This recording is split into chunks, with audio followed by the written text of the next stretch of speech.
I think the more important part is to reduce the intensity of hurt by reminding myself of first, there's nothing personal here. If this funder did not fund me or did not return my email, it's not that I am an idiot, I am doing wrong, or I am bad. No, this is the way this business works. If I go out on a date with someone and they don't like me, it doesn't mean I'm bad, because 90% of people out there should not be a good match for me, and they will not like me the same way I will not like them.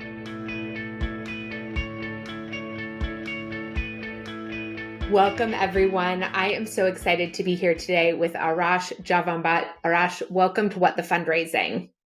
Thank you for having me. Let's start with you telling everyone a little bit about you and your work and the book, and then we'll dive in because there is so much here for nonprofit fundraisers.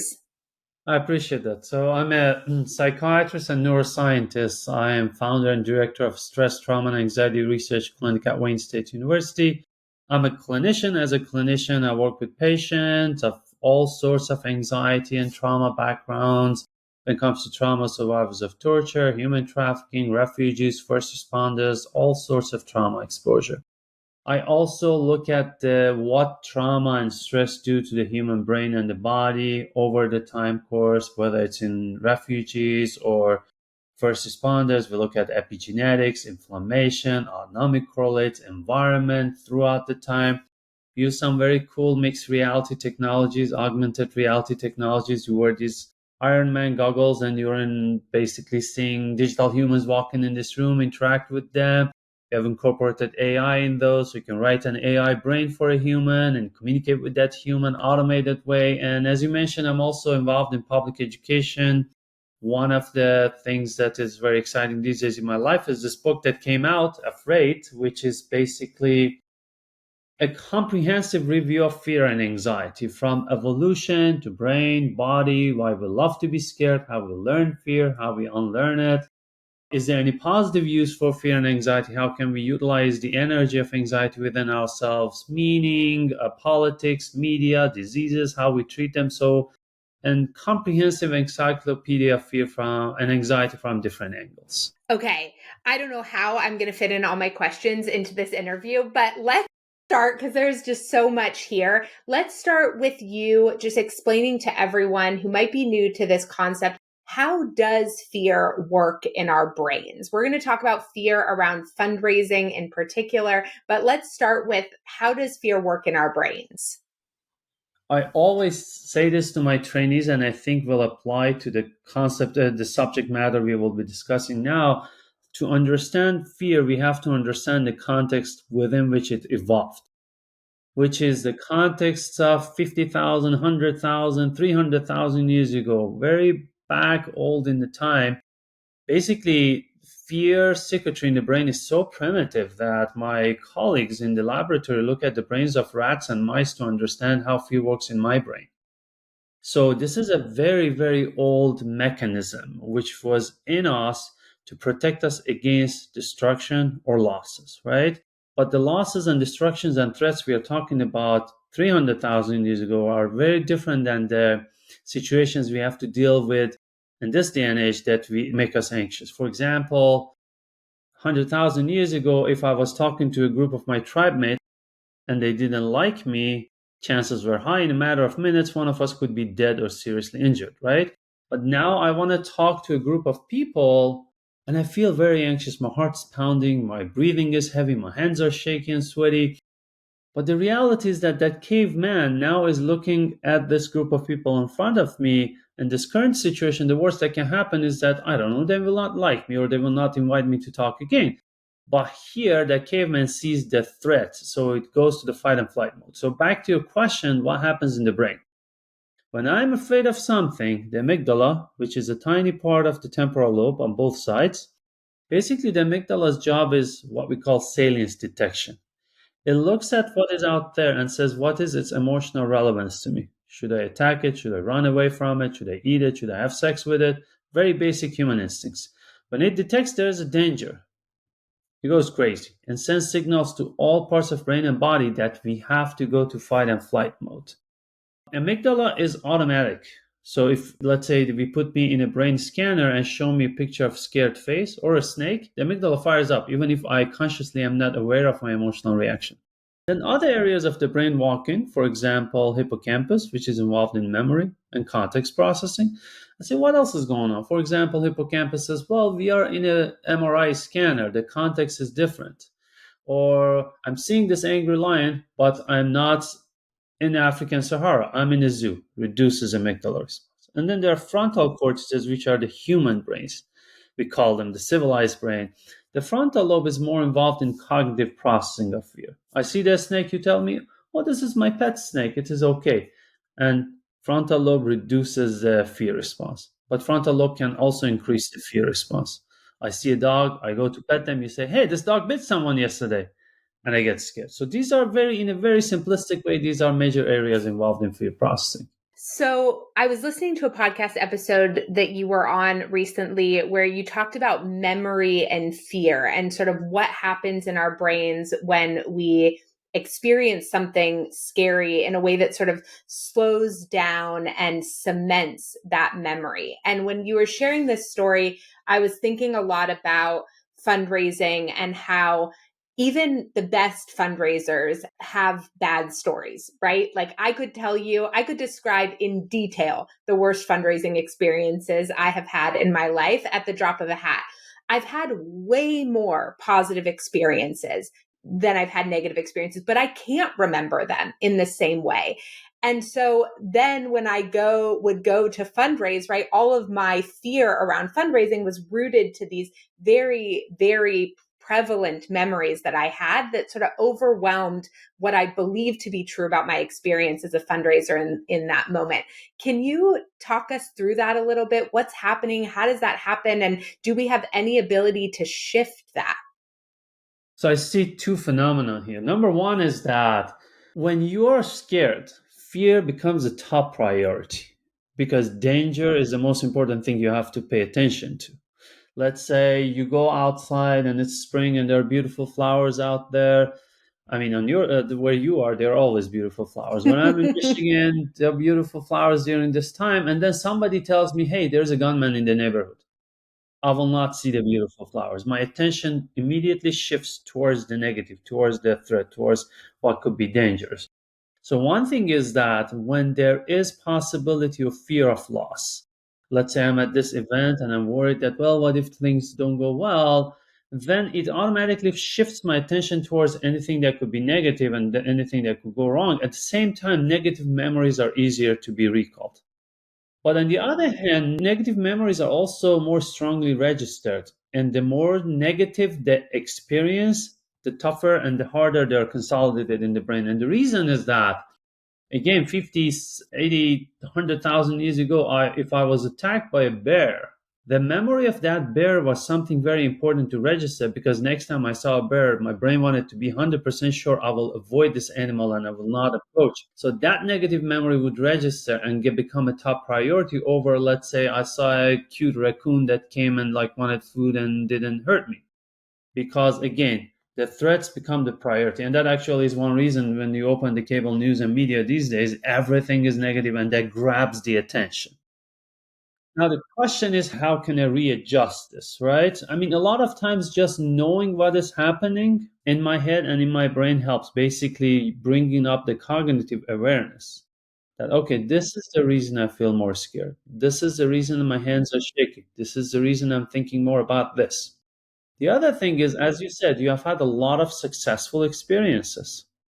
I would write them down actually for these situations. I have on my computer a document which basically where I've written all the positive experiences I've had before with, let's say, grant writing, because that's a very similar field, right? When I submit a grant, I have 5 to 10% chance the grant will be approved. So a 90% chance of failure. It's even lower a chance of success. So I have these notes from other people have complemented, let's say, my abilities, my skills, my peers. That when I am in those situations that I may have a negative attitude, I just look at these to remind myself, bring these memories back up to the front to remind me that, okay, I am not as bad. Basically, have a more comprehensive understanding of my abilities. And of course, you know better than me, the more we do this, the easier it will become, right? Even when we fail. And I think the other thing that I always remind myself and others is that, and a parallel is first responders. First responders sometimes like go have to do a CPR, and I work a lot with them. Do a CPR on a child, and the chances of survival are very, very low on that CPR. But then they keep thinking about, oh, I failed this, I failed this, I failed this. Reminding that, okay, what is the statistics? What is the chances? Same with the dating business, right? That's another parallel. I tell people every time you want to go out on a date, you should remember the chances of failure are higher than the chance of success, because most people out there are not a good match for you. So when you have that in mind and you go out there, you got to remember. And then the result of this logic is, well, you want to increase your success rate, you got to increase your attempt rates. So you have to date a lot of people until you find that one person, which applies to your business also. Okay. All right. I love all of that advice. And what you were talking about had me thinking about how fear manifests in fundraisers, I think, in two ways, or at least two ways. And I'm curious how this relates to what you were talking about before around fight or flight, but then also potentially the freeze state. And I'm wondering if there are different tools we should be thinking about when we notice we're in fight or flight fear versus freeze fear. So I'll give you two examples in fundraising to sort of like play this out. I think one of the places we see flight a lot in fundraising is when folks are starting to experience discomfort with a fundraising task. Maybe that's sending out cold emails, or they need to pick up a phone call to call a donor, and their system gets activated. They go into flight, and then they switch to another task, right? And we call this sometimes in the sector shiny object syndrome, where we kind of bounce from thing to thing. But I see it as this avoidance of the fear and avoidance of the vulnerability that's coming up around one of their fundraising tasks. We also, but then I think we also see this sort of like oscillation from that, and this sort of like hustling that comes with that, and bouncing from thing to thing and keeping ourselves busy, but never actually doing the really scary fundraising stuff, to then this like kind of perfectionism paralysis. We can't take a step forward in our fundraising. And I feel like I see fundraisers kind of move back and forth between those states. And I'm curious what you think about that from like the neuroscience perspective and what might be happening. So I will go back to the origin of fear, right? And as you said, when I'm afraid, it means there's something out there threatening me, or threatening something that is mine, which is important. And then there are very complicated calculations happening in my head, and any other animal, deciding what I should do to reduce the risk and neutralize this threat. If I can run away from it, I will run away from it. If I cannot, I will attack it, right? And that's the fight and flight, or fight or flight. So now in this situation, if I have still time, there's no clear deadline, there's no serious pressure from outside for me to go and send that email, I may go to the kind of a flight mode. And sometimes, as you said, we justify and rationalize that flight with, okay, I have to do this thing, that other thing is the priority. Of course, a lot of people who talk about basically behavioral activation or behavioral approaches.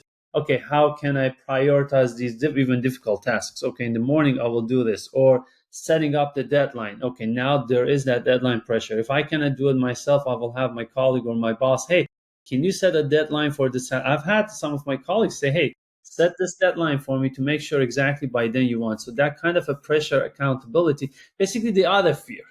Right now, I am afraid of not meeting my own perfectionist goals. I'm afraid of embarrassing myself in front of myself or others. So now we bring another fear to basically overcome. Sometimes we use that other fear as the opportunities that are lost. Okay, if I don't do this, imagine the number of kids which will not have the shelter or the food or this or that thing for this more number of days. If that is something that's a charitable fundraising, right? Whatever goal I have, the fear of loss of I'm in the process of writing all the time, right? I'm writing, and One of the things is that if I don't write, all these words, all these things that I have to share with others would not happen. If I hadn't written this book and I hadn't done that other podcast, I wouldn't be having this podcast with you, and less people would hear me before I die, right? And we all die. So that's another fear that can be used. What do I want to achieve? What is the impact I want to achieve during my lifetime? Now, the freeze reaction happens when the system decides we have no other option. Humans are inherently predatorial animals, so rarely we have the freeze response, mostly when it involves of torture, rape, assault. When the brain decides that the most logical course of action is not to do anything because I don't want to bleed to death. That's the freeze response because I've decided, okay, this is the safest for me to not make any motion, not do anything. That usually is a much stronger fear when the freeze response happens because, as you said, I'm paralyzed. Part could also be when I am less motivated, a combination of motivation and fear, right? Or I have exhausted myself, I've burnt myself out, that a tiny bit of stress can impact me in a negative way. Because there's always a balance between the strength and the shield I have and the stress that is coming from outside. If there's two stressors, I can deal with them more easily than when there are 20 stressors. But the first step is reminding myself of why I am doing what I'm doing. And then the second step is to remind myself of the purpose of these reactions in me. What is happening in me is trying to protect me against something that most of the times doesn't exist out there. When my heart is pounding, when my breathing is heavy, it means I have to get involved in a fist fight or run away on my feet because that's the fear reaction to the threats for which our fear system evolved. But in the modern life, majority of the times, this is a false alarm.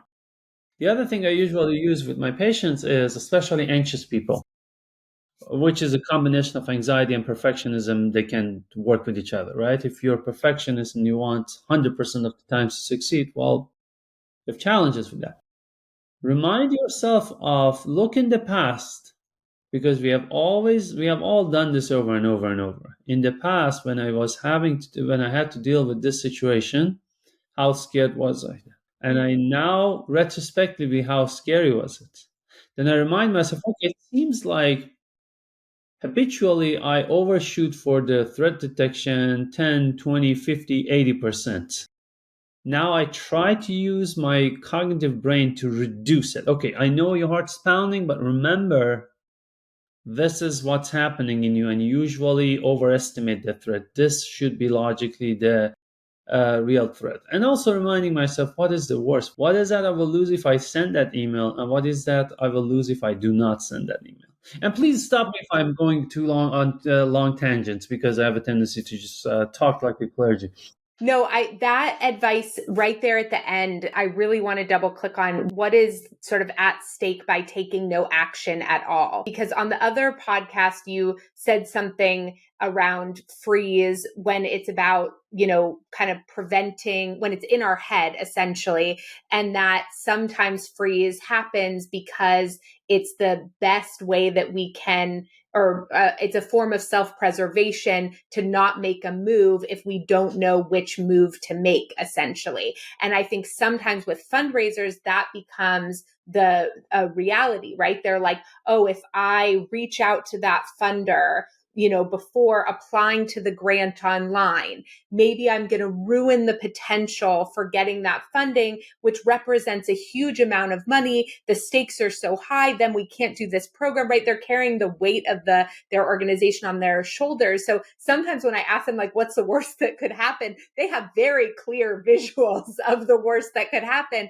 But I think that question around like, okay, but what happens when you take no action, right? That decision making in that moment around which is the right move sometimes is unknown. You just don't know until you make a move. Like, unless it explicitly says, don't reach out to the foundation, there's no one way in which funders like to work with nonprofits. And so I see that kind of paralysis happen a lot there. And I'm wondering if there's any other strategies, you would recommend that help people maybe take like a small step that allows them to reduce that fear, just to move like a tiny bit forward? So there are two things that reduce fear significantly. One is knowledge, one is sense of control. What you are mentioning here is someone who is afraid that they will lose the full control to another entity if they do act. Let's say I send this email and all the grant work I've done is totally going to be taken away from me by that other force which I've emailed or whoever didn't like this, right? So another example, I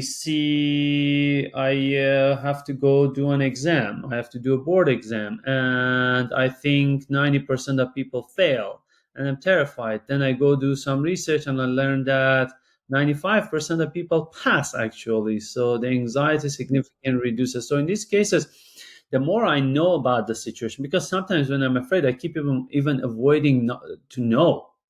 I don't explore, I don't research, I don't want to learn. That part of that procrastination is that I don't want to even go and investigate all different areas of it or reach out to someone who already got this grant before in the past, if it is allowed, or even reach out to a program officer and talk to them and learn about it, a program manager for the grants organization. So, but the fact is, the more I know, either my fears will be reduced or become more realistic. So I go and explore and learn. I can even email and say, hey, is it okay if I share this and this and this with you? I have myself emailed, like I had a grant under review for the NIH, and recently I emailed them and said, I have some news about some part of this. Is it okay if I share it with you or no? And then they say yes or no. So now I know more, and this applies to all the different areas of this work, right? The more I know, most of the times, the less scared I am, because again, our fears do not match. I always say, when I am dreaming, it's like I'm lost here, and I'm not. I'm basically someone else is running the show. Now, when I'm awake, that animal human, the caveman in me, is dreaming and is confused and lost. And a lot of times when it comes to fear, it's the caveman making those decisions. Because realistically, logically, in most of these cases you explained, I don't need a fear response. Because again, what is the function of fear? Go fight someone or run away from someone or something. I don't need it. So when emotions get involved, a lot of the decisions could be primitive. A lot of actions will be primitive. We find some logics and some rationales for them to say, okay, I'm avoiding this thing because this, that, that, and then my friend says, well, that doesn't make sense, right? So that kind of knowledge helps, and then sense of control. Whichever way I can increase and enhance my sense of control over the situation. And part of it is by taking action. Again, sense of control. How can I work enhance this grant? How can I work and make it stronger? Because another fear sometimes we have is that if I don't do anything and I fail, well, I haven't done anything and I failed. But if I do everything I could and then I failed, well, I'm a failure because I did it and I failed. But then that again is another primitive brain child mind making those decisions, because if I were a child, whatever parents would tell me about it. But now I know this is a business of numbers. The more you do, the higher your chances are. Okay. Can I ask you one more question? You can ask me as many more questions as you want, and but I also want to mention that I'm just talking about it from the perspective of an expert in fear and anxiety. So some of the things I say may not make much sense because I'm not very familiar with the field. No, actually, what you're saying, all of it makes perfect sense. And I can only imagine the head nodding that is happening as people are going to be listening to this. And I think that piece that you said that is really interesting about the control piece, right? So sometimes I think people, fundraisers, I think this was true for me, didn't send out emails perhaps to donors about having a meeting, for example, because when I was not taking action, I actually felt a little bit more in control of the fact that, oh, I have this long list of people I can reach out to that might fund our organization. But the moment I would click send on that email, it felt like the control was gone. And then it was all in the basket of the donor. And I felt like I no longer had this control or ownership or possibility of achieving my goal. Is that what's happening? A lot of times. And so when we have these fears, because they are not logic, fear is not logical. Fear is supposed to be fast. It's not supposed to be accurate. Let's say I metaphor. A fast, big object is approaching me. I don't have time to sit and think philosophically. Is this a car? How big is the car? What brand is it? Who's driving it? Why are they doing that? What's their ideological thinking about the universe? No, fear just grabs me, pulls me out of the way. So fear doesn't understand much of the logic. And when fear comes up, we try to convince fear with things which may not be very logical. All of what you said in the context, in the mindset of fear, in the mindset of a primitive functioning makes absolute sense, right? I have this sense of control. I don't want to give it. If I email, this is. But when you bring pure logic to it, if whatever 80% of those people on the list or 90% are not going to respond to me, it's better for me to know now because then I can go and look at my other options, right? From a logical standpoint. And that brings us to a lot of magical thinkings that a lot of times we have. We do things as if part of our mind thinks we like. I don't know. We use sacrifice to the gods of Olympus, to Zeus, to with an idea that now it gives us a sense of control over what happens in the world. Right? I sacrifice to this god, and famine will not happen. But the reality is that I didn't have any control over the famine. I created a false sense of control to calm down my anxieties. But there's another way to reduce my anxieties related to control. To fully, completely accept and understand and comprehend that I have very little control. Because that is the truth. If we get in touch with that reality of life, life becomes much, much easier. If a parent understands that when their kid is an adult, they have very little control on that kid. Now they know that that kid is going to make a lot of decisions they may not like and they cannot control. That helps. So now here in this field also, when I accept, there's a lot of things when I hit submit for my grant applications. In that field, we overlap a lot. I do a lot of grant applications for my research. I know it's out of my hand now. If I fully accept that I don't have any control over this, I will not even think about it because I know my thinking and worrying is not going to change anything out there.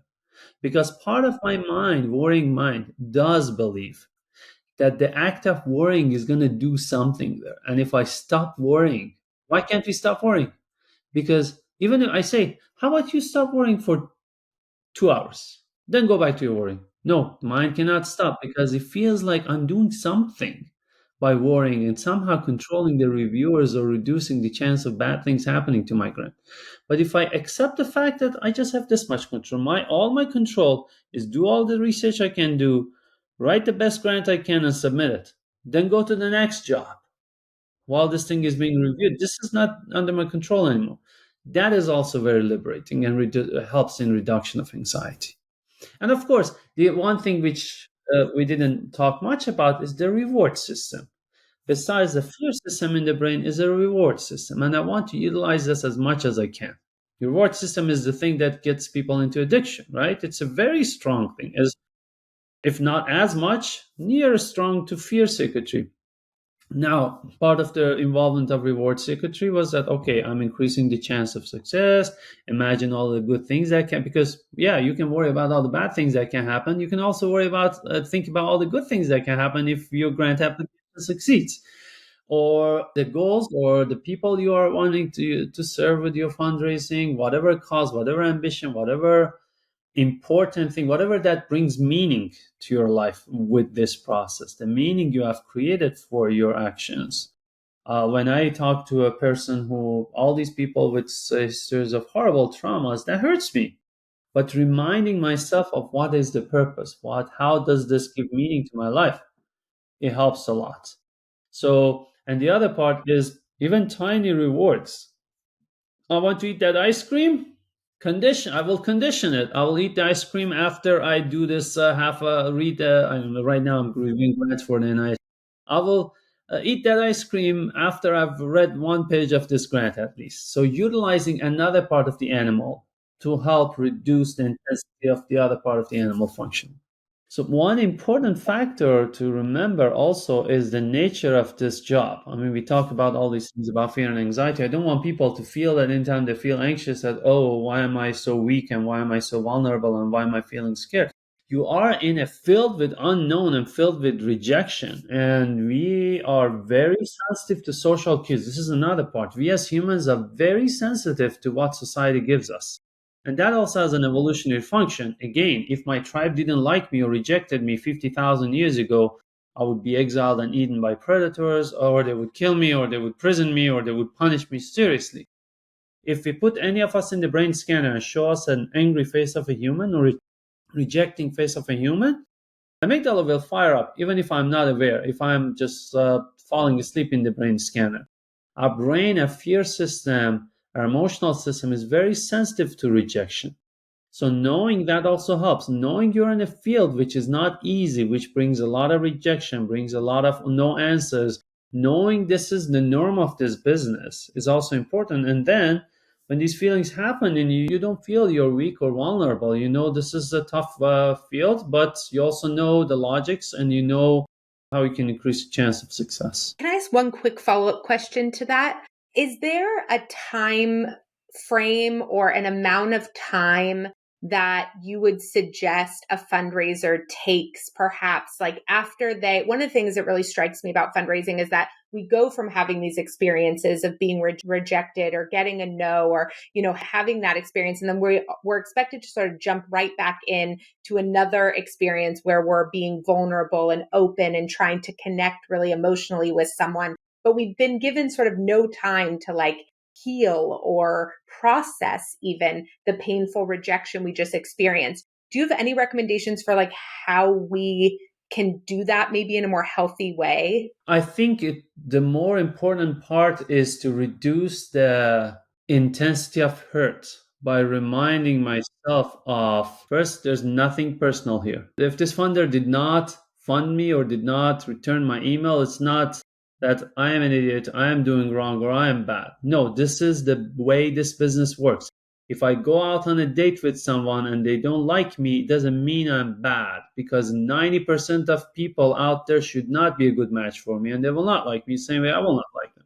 So I think the meaning we create for it is more important here to remind myself. And I think sometimes if I am really hurting, then I want to go back, reflect on it. Even talking to others helps a ton.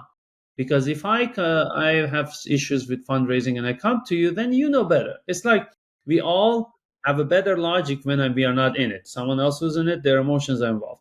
So talking to the peers, that can help. But if the hurt is not serious, I actually would say, yeah, go back to it at it fast because then you just basically you're reminding yourself this was not an important thing that happened. This was not a big loss. This was not the damage. This is I'm going back to it. It's like I don't know. I playing ping pong and I lose to this one and I go play with that other one. It's not a horrific loss to me in the ping pong game, right? The same way. The first time I had a paper rejected, I remember I was a research paper rejected by a journal. I was a trainee and I was devastated and I felt that I'm not gonna be able to be a good scientist for the rest of my life.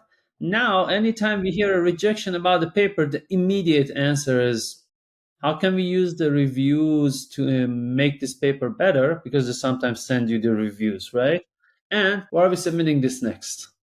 We don't even think about, oh, this is a bad thing or this is a sad thing. Now it has become the nature of this work. So the more we do it, the thicker the skin gets. Just it's important to remember there's nothing personal. It's not about me. It's about limited amount of dollars, so many applications. Okay, is there any other question I didn't ask you that I should have asked you? No, but I what I want to finish with is the meaning again is very, very, very important. When I see a totally devastated, traumatized person and hear their horrible stories, that hurts me. Sometimes I'm like, why am I even doing this? How long more can I do this? Maybe I should leave this job. But then what helps me is reminding myself of why I do this. Remember that in a matter of weeks or months, this person will be feeling much better. And that truly galvanizes me against these hurts. So I think having that compass and reminding ourselves of why I'm doing this, what is my purpose. If I don't have a true strong purpose, then maybe I want to make adjustments to my career. But if I have a real sense of purpose, it's even have it somewhere, have it written on a note somewhere to remind myself what is my purpose, and also remind yourself of your success. These are the things I've done, because when I fail, as you said, a lot of times I forget all the good things I've done in the past. Thank you. Okay, I want to end with that advice because I think that is such an important piece. And there's so much possibility and opportunity and hope when we think about things through that lens of what might be possible if, or what will be possible when, as opposed to, the fear piece. But I also just want to double click on that line you said, which is that fear is supposed to be fast. It's not supposed to be logical. And I think to your point around, we often try to use logic maybe to calm our fear, but I think we also in fundraising often use our fear to try to make a logical point. Like, I'm afraid of this thing, and now I'm going to create a logical story around why I shouldn't reach out to that donor because of the fear that I'm experiencing. And so I just think I'm going to be sitting with that quote for a while. I think it was so helpful. Tell folks where they can go to learn more about you, about your work, buy the book. I'm so grateful for your wisdom and this conversation. I appreciate that. So, my research clinic is Stress, Trauma, and Anxiety Research Clinic, starklab.org. Stark is with C, not K.